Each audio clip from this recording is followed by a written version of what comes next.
जय श्री गणेश। नमस्कार, मैं आचार्य संजय द्विवेदी। मेरे समस्त प्रबुद्ध दर्शकों का मेरे चैनल पर हार्दिक स्वागत है। प्रिय दर्शकों, आज मैं मकर राशि का जनवरी 2025 का मासिक राशिफल लेकर आपके सम्मुख उपस्थित हूँ। जनवरी माह में जो ग्रहों की स्थितियां हैं तथा जो ग्रहों के परिवर्तन होंगे वो इस माह में आपको किस प्रकार का लाभ देने जा रहे हैं, किन किन भावों में वृद्धि होगी, इस माह में आप कितना लाभ ले पाएंगे, अथवा कहीं पर कोई समस्या अथवा अवरोध है तो उसका क्या निराकरण है, संपूर्ण विश्लेषण मैं पूर्ण तर्क के साथ करने जा रहा हूं। प्रिय दर्शकों, इस राशिफल को आप अपने लग्न तथा राशि दोनों के अनुसार देख सकते हैं। अर्थात यदि आपकी मकर लग्न है अथवा मकर राशि है तो ये राशिफल आपके लिए। जनवरी माह में जो ग्रहों की स्थितियां वो इस प्रकार होंगी। आपके द्वितीय भाव में ही लग्नेश शनिदेव होंगे जो अपनी मूत्रकोण राशि में अत्यंत प्रबल अवस्था में है। यहाँ पर शुक्राचार्य के साथ इनका गोचर चल रहा होगा। आपके तृतीय भाव में राहु का गोचर होगा। आपके पंचम भाव में गुरुदेव बृहस्पति होंगे। सप्तम भाव में मंगल का गोचर चल रहा है। आपके लिए नवम भाव में केतु का गोचर होगा। आपके लिए एकादश भाव में बुध होंगे तथा द्वादश भाव में सूर्यदेव का गोचर चल रहा होगा। इस माह का पहला परिवर्तन बुध का है, जब बुध 4 जनवरी को राशि परिवर्तन करेंगे तथा द्वादश भाव में प्रवेश करेंगे, जहां पर सूर्य और बुध का युति प्रभाव आरंभ होगा। इसके पश्चात 14 जनवरी को सूर्यदेव का राशि परिवर्तन आपके लिए लग्न में हो जाएगा। 21 जनवरी को मंगल, जो कि आपके सप्तम भाव में गोचर कर रहे हैं, राशि परिवर्तन करेंगे, आपके षष्ठम भाव में प्रवेश कर जाएंगे। अपने नीच राशि से निकलकर इनका गोचर आरंभ होगा। इस माह में अगला परिवर्तन बुध का ही है, जब बुध आपके द्वादश भाव से निकलकर लग्न में प्रवेश करेंगे। 24 जनवरी को यह परिवर्तन होगा। जहाँ 29 जनवरी को शुक्राचार्य आपके द्वितीय भाव से निकलकर तृतीय भाव में राहु के साथ गोचर करना प्रारंभ करेंगे, परंतु ये यहाँ पर अपनी उच्च राशि में होंगे। माह के प्रारंभ से ही आपकी स्थिति अत्यंत प्रबल रहने वाली है, जब आपके लिए लग्नेश का गोचर आपके द्वितीय भाव में होगा, जहाँ पर यह प्रबल अवस्था में शश नामक राजयोग में है। तो निश्चित रूप से इस माह में प्रारंभ से ही आपकी स्थिति अत्यंत प्रबल रहने वाली है, जब आपका स्वास्थ्य, आपका बल, आपका सामर्थ्य बहुत अच्छा रहने वाला है। आप मानसिक रूप से दृढ़ रहने वाले हैं। तनाव कम रहने वाला है। स्वास्थ्य समस्याएं कम से कम होंगी।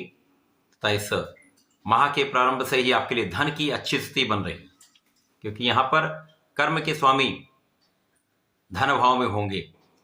लग्नेश तथा धनेश के साथ इनका गोचर चल रहा होगा, जिसके कारण इस माह से आपके लिए धन के आगमन के कई स्रोत बन जाएंगे, धन के आगमन के रास्ते बन जाएंगे, जिससे आपको इस माह में महाधन लाभ निश्चित रूप से होगा। कहीं पर किसी प्रकार का कोई संदेह नहीं। परिवार के सहयोग से, पारिवारिक संपत्ति से आपको विशेष लाभ यहां पर प्राप्त होता दिख रहा है। वाणी पर नियंत्रण रखें। यदि वाणी को सही समय पर सही ढंग से आप उपयोग करते हैं तो कहीं से किसी प्रकार का कोई दुर्योग नहीं। इस माह में संपूर्ण सुरक्षा आपकी होने वाली है। आपके आध्यात्मिक ज्ञान में वृद्धि होने वाली है। आपके पूजा पाठ में आपका मन भी लगेगा।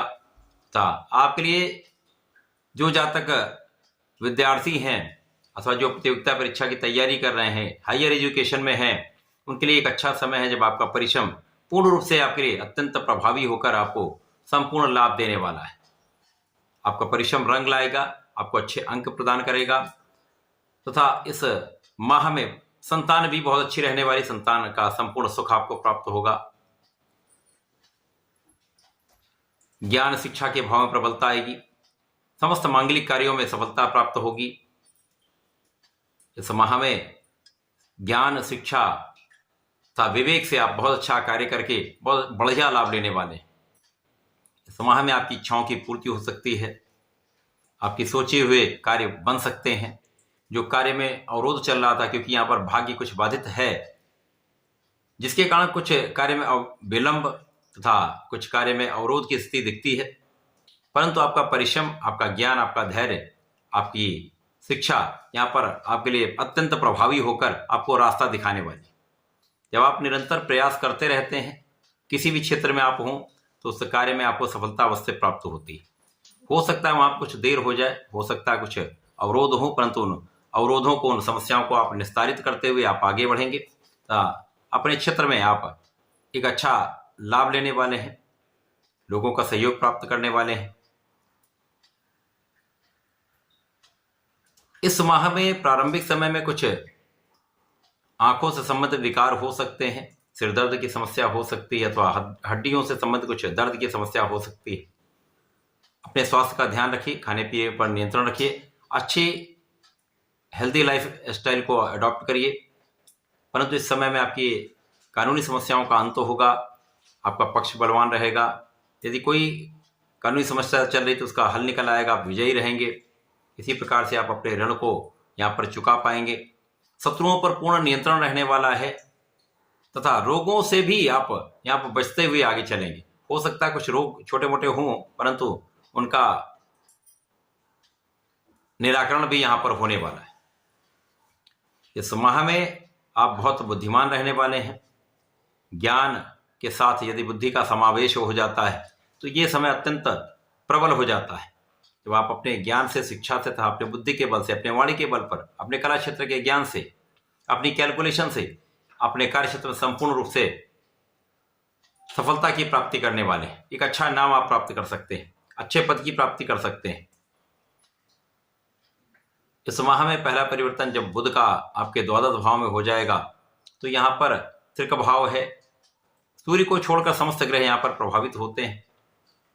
तो यहाँ पर बुध त्रिक भाव में तो अवश्य होंगे, परंतु ये विपरीत राजयोग में होने वाले हैं, जिसके कारण जो जातक ऋण लेने के प्रयास में थे, ऋण के लिए लगे हुए थे, काम नहीं बन पा रहा था, कोई ना कोई समस्या, कोई अवरोध यहाँ पर अवश्य आ रहा था, परंतु अब इन समस्त अवरोधों का समापन होगा, समस्याओं का समापन होगा।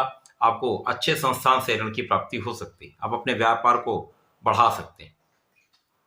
यहाँ पर कुछ एलर्जी की समस्या, कुछ चर्म रोग से संबंधित समस्या हो सकती है, मौसम के रोग हो सकते हैं, जहाँ पर आपको ध्यान रखना होगा, खाने पीने पर नियंत्रण रखना होगा।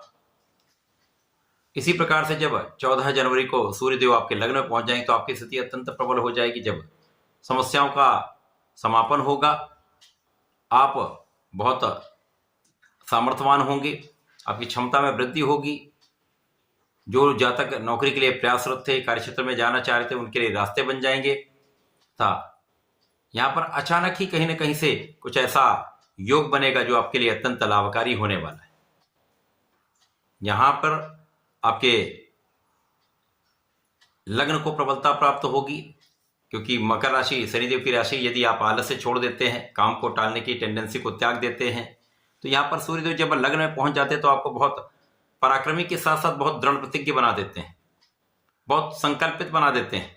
तो जो आप ठान लेते हैं वो आप कर पाते हैं, जो आप करते हैं उनमें सफलता प्राप्त होती है, क्योंकि यहाँ पर आपका नेतृत्व का गुण अत्यंत प्रबल हो जाता है, आपकी लीडरशिप क्वालिटी डेवलप हो जाती है, तो आप अपने क्षेत्र में प्रभावी हो जाते हैं।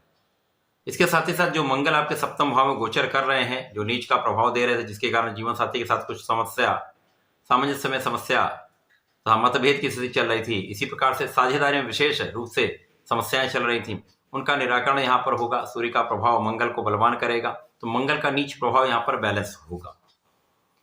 जैसे ही मंगल राशि परिवर्तन करके आपके षष्ठम भाव में जाएंगे तो यहाँ पर मंगल नीच राशि से मुक्त हो जाएंगे तथा आपके षष्ठम भाव में जाकर आपके लिए कुछ विशेष करने वाले, क्योंकि लाभ के स्वामी है। अब लाभ के स्वामी का सीधी दृष्टि का प्रभाव भाग्य के स्वामी पर होगा। तो जो लोग नौकरी के लिए प्रयासरत थे, नहीं काम हो पा रहा था, अथवा किसी प्रकार के अपने कार्य में आप विस्तार करना चाह रहे थे, अथवा नए कार्य क्षेत्र में आप जाना चाह रहे थे, अवसर चाह रहे थे, तो वहां पर आपके लिए अपॉर्चुनिटीज यहाँ पर बढ़ने वाली। केवल यहाँ पर आपको ध्यान रखना है, किसी प्रकार के विवाद से बचें, स्वार्थी मित्रों से बचें। यदि आप ऐसे मित्रों से बच जाते हैं, बिना कारण से किसी भी विवाद से बच जाते हैं, तो समस्याएं आपके पास कम से कम होंगी, लाभ आपका बढ़ जाएगा, क्योंकि यहाँ पर भाग्य का साथ मिलने लगेगा। स्वास्थ्य समस्याएं कम होंगी तो आप पूर्ण परिश्रम कर पाएंगे, तथा यहाँ पर मंगल का प्रभाव आपके लग्न पर भी होगा। तो ये विशेष योग बन रहा है। जब आप महापराक्रमी के साथ साथ भाग्य का साथ भी लेने लगेंगे, जहां आपके बुद्धि का बल श्रेष्ठ रहेगा। जब बुध लग्न में पहुंच जाएंगे तो आपकी स्थिति अत्यंत प्रबल हो जाएगी। अब मंगल, सूर्य और बुध का विशेष योग आपको बहुत कैलकुलेटिव बना देगा। आप अपने कार्यक्षेत्र में विशिष्ट हो जाएंगे। आपके सोचने का ढंग, आपकी प्लानिंग, आपकी योजनाएं सफल रहने वाली हैं। यहां पर आपकी वाणी का प्रभाव भी विशेष हो जाएगा। बुद्धि अत्यंत प्रबल रहने वाली है, जिसका लाभ आप अपने कार्यक्षेत्र में, अपने ज्ञान के क्षेत्र में, अपने प्रोफेशन में लेने वाले हैं। जब शुक्राचार्य आपके तृतीय भाव में जाएंगे, उच्च राशि में जाएंगे, तो निश्चित रूप से यहां पर आपका भाग्य बलवान हो जाएगा। अब भाग्य बलवान हो जाए क्योंकि यहां पर उच्च राशि में शुक्राचार्य होंगे और राहु यहां पर मित्रवत भाव में होंगे, और राहु तृतीय भाव में एक अच्छा प्रभाव देते हैं, जिसके कारण राहु की निर्बलता समाप्त होगी। जो राहु निर्बल प्रभाव दे रहे थे, भाग्य को अवरुद्ध कर रहे थे, वो दूर होगी, जिसके कारण आपके भाग्य का साथ आपको मिलने लगेगा। अब यहाँ पर शुक्राचार्य आपको परिश्रमी भी बनाएंगे, भाग्य का साथ भी दिलवाएंगे तथा जीवन का ऐश्वर्य वैभव आपको प्रदान करेंगे, सुख संपदा का योग बनाएंगे। तो ये समय, ये माह आपके लिए अत्यंत विशेष होने वाला है, जब ग्रहों का संयोजन आपके लिए अत्यंत विशिष्ट है। इस माह में आप एक अच्छा लाभ लेने जा रहे हैं, प्रचंड लाभ की प्राप्ति करने जा रहे हैं, महाधन के योग का लाभ लेने जा रहे हैं। इस माह में आपको नियमित रूप से भगवान भोलेनाथ पर जलार्चन करना चाहिए, पंचाक्षर मंत्र का जप करना चाहिए तथा प्रत्येक शनिवार को भगवान भोलेनाथ पर जलार्चन करें, बेलपत्र का अर्पण करें, लाल चंदन का अर्पण कर सकते हैं तथा थोड़े से काले तिल का अर्पण करें तो विशेष लाभ मिलेगा। तो संध्या के समय में यदि भगवान श्री शनिदेव के ओम प्राम प्रीम प्रोम साह शनिश्चराय नमः का जप कर लेंगे तो विशेष लाभ प्राप्त होता है, समस्याएं कम से कम होती हैं तथा समस्याओं का आप निस्तारण कर पाते हैं। तो ऐसा करके इसका लाभ लें। धन्यवाद, नमस्कार।